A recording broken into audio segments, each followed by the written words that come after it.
60 Minutes Rewind. Now an extraordinary story from the Second World War, a humanitarian story that didn't come to light for decades. It concerns a young Londoner named Nicholas Winton, who went to Prague and ended up saving the lives of 669 children, mostly Jews, from almost certain death.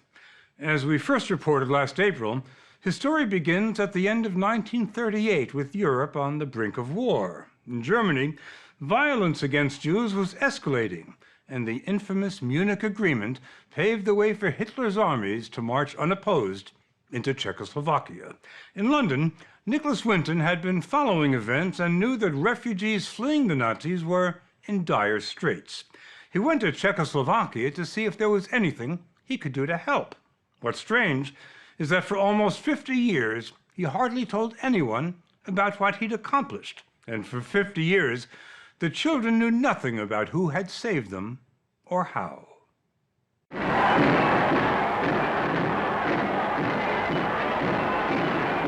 We begin on October 1st, 1938. Nazi troops marched into the Sudetenland, the German-speaking region of Czechoslovakia. Prague, the Czech capital, was flooded with desperate people trying to escape. A fortunate few were able to send their children abroad. These parents, mostly Czech Jews, sensed war was coming and wanted to get their children out. By chance, a cameraman filmed a man holding a boy, a 29-year-old Londoner. His name, Nicholas Winton. All I knew was that the people that I met couldn't get out, and they were looking of ways of at least getting their children out. Nicholas Winton is one of the few people who can bear witness to those days because he's 105 years old. He told us he went to Prague to see if he might be able to save some people. But what made you think you could do it? I work on the motto that if something's not impossible, there must be a way of doing it. Back in London, Winton was a successful stockbroker living the good life with a passion for sports. But he was deeply concerned about news reports from Czechoslovakia of German persecution. I went out into the camps where the people who had been displaced were put. And it was winter and it was cold.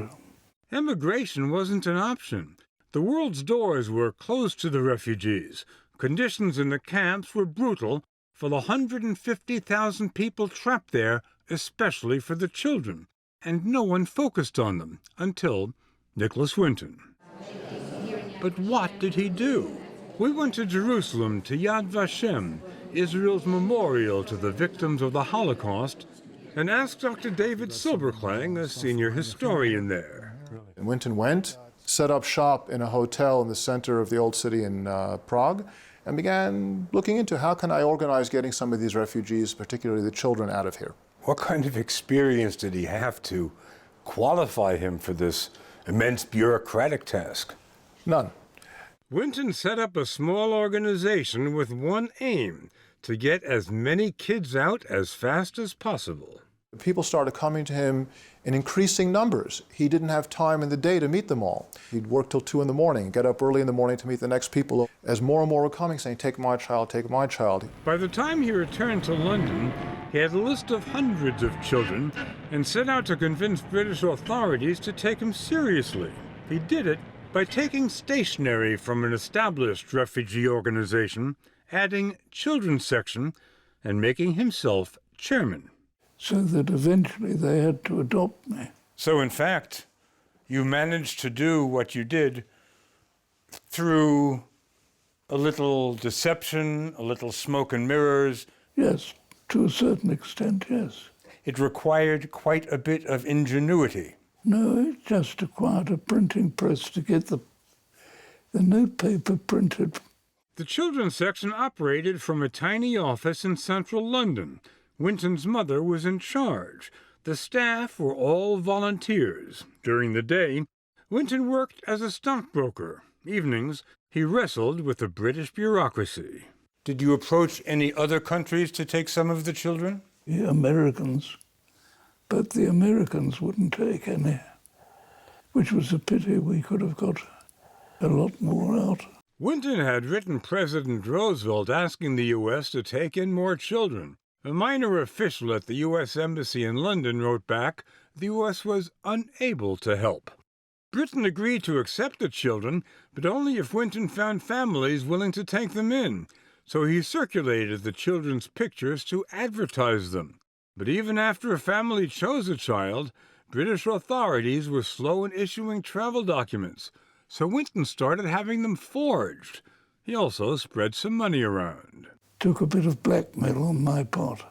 You were indulging in blackmail and forgery to get the children out. I've never heard it put like that before. But you seem to be enjoying it. It worked, that's the main thing. The first 20 children left Prague on March 14, 1939. The next day, German troops occupied Prague and the rest of Czechoslovakia. Hitler rode through the streets triumphant. Hugo Meisel was 10 years old.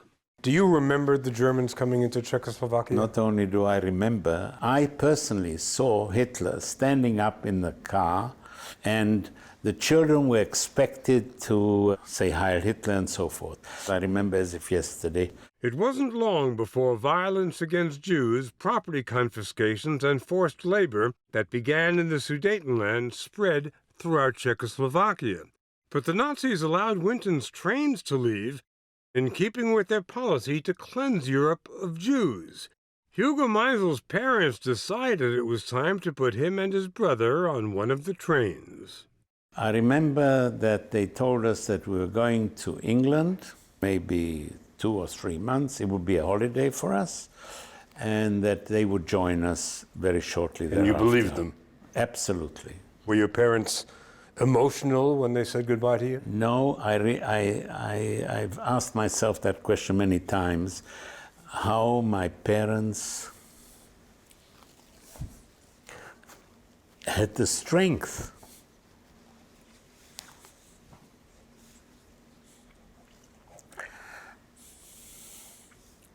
sorry.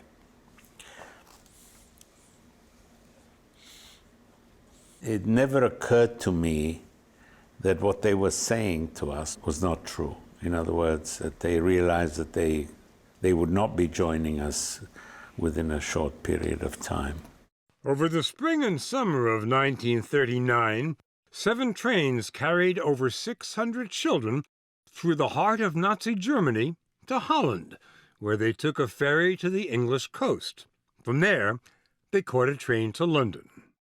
An 8th train, carrying 250 more, was scheduled to leave Prague on September 1st. But that's the day the war began. They were all at the station, even on the train waiting to go, and war was declared, so the train never left. Never heard really what happened to all those children. But there's reason to suspect that not many of them survived. I think that's true, yes. 2 years after that last train, the Nazis began implementing the final solution, their plan to slaughter all the Jews of Europe. Czech Jews were rounded up and shipped to Theresienstadt, an old military garrison town about an hour north of Prague, their first stop on the road to annihilation. The story will continue after this.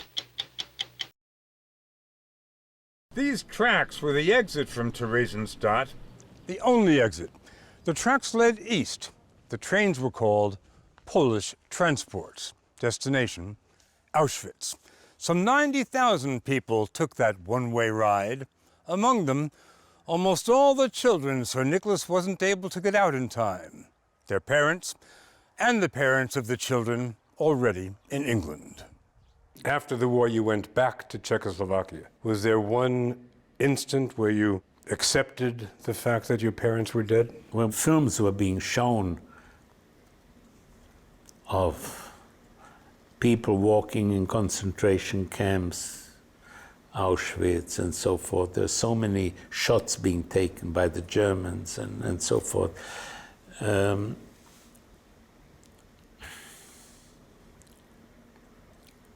Never stopped looking.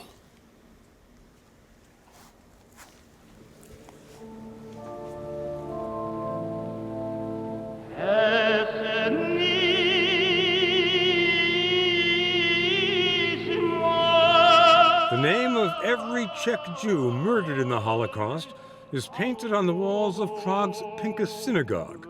Over 77,300 names, including Arnoška and Pavel Meisel, Hugo's parents.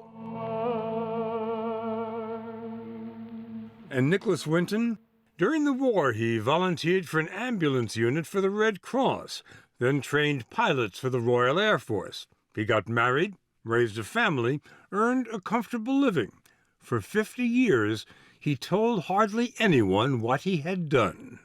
I didn't really keep it secret, I just didn't talk about it. All this time, you're in England, then you go back to Czechoslovakia, then you go to Israel. You still had no idea how your departure from Czechoslovakia had been organized. Absolutely no idea. And you learned that by seeing it on television. That's right.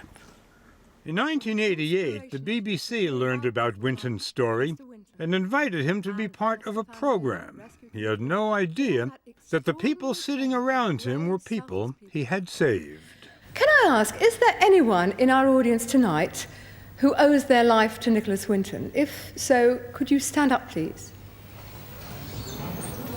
Mr. Winton, would you like to turn round?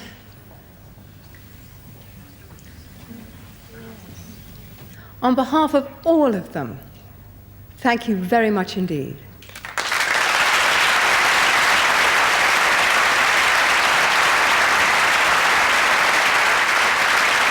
I suppose it was the most emotional moment of my life, suddenly being confronted with all these children who weren't by any means children anymore. No, they weren't, and for the first time, they looked at you and knew that you were the reason that they were alive. Yeah.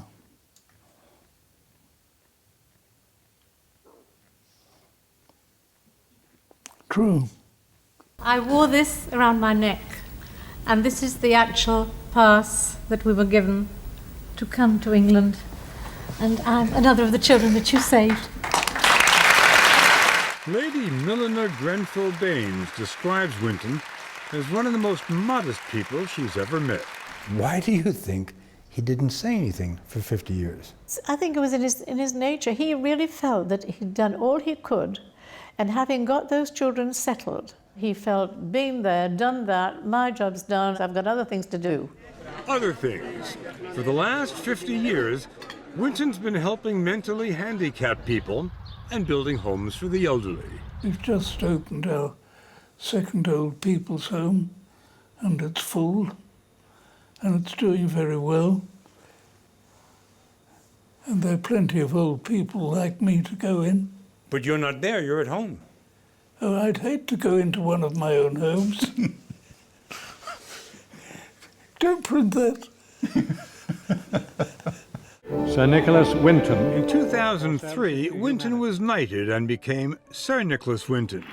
In the Czech Republic, he's become a national hero. He was celebrated in a documentary called Nicky's Family, but he isn't really comfortable with all the adulation. I'm not interested in the past. I think there's too much emphasis nowadays on the past and what has happened, and nobody is concentrating on the present and the future. In 1939, Nicholas Winton used a 2-week vacation to go to Prague and ended up saving the lives of 669 children. In the decades since, of course, the children had children who then had children, and so on. And the numbers multiplied. I want to summarize it in one sentence. A guy takes a 2-week vacation. And ends up with 15,000 children, yeah. Yes. It's a pretty good story. It's a great story. They've got children and grandchildren and great-grandchildren. And none of them would be here if it hadn't been for Sir Nick. That's right. Yeah. Yeah. Terrible responsibility, isn't it?